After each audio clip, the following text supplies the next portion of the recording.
Ouais, alors on fait marcher, allô, on écoute. Un citron, table As, table 4. Il est un peu plus de 14 h dans les cuisines du Bristol. C'est le coup de feu du déjeuner. Le chef pâtissier Laurent Janin veut que tout soit parfait. Il est sale le plateau, la filme pas là. Voilà, voilà, merci.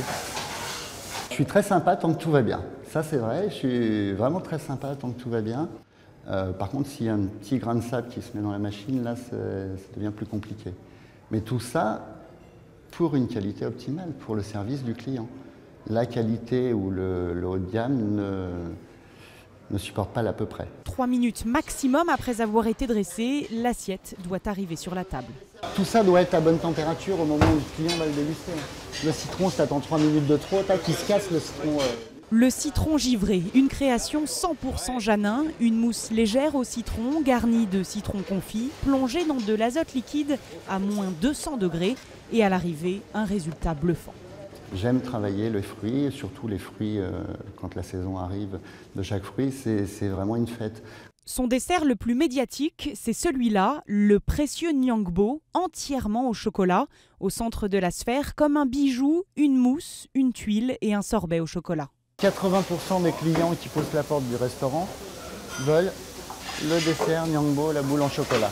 Sa passion de la pâtisserie, Laurent l'a hérité de sa mère. Quand elle faisait des gâteaux, il n'était jamais très loin. Dans la cuisine, nous avions des livres de pâtisserie, dont un livre de Lenôtre, un premier livre de vulgarisation de la pâtisserie de Gaston Lenôtre.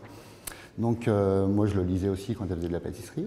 Il franchit les étapes une à une, un CAP, un stage à Paris dans la maison Fauchon aux côtés de Pierre Hermé et 10 ans à l'hôtel Crillon avant de devenir chef au Georges V, puis au Bristol. Aux côtés du chef des cuisines Éric Fréchon, il partage le mérite de la 3e étoile au Michelin obtenue en 2009. Nos clients viennent chez nous chercher une qualité et un certain niveau d'exigence. Nous essayons de les satisfaire.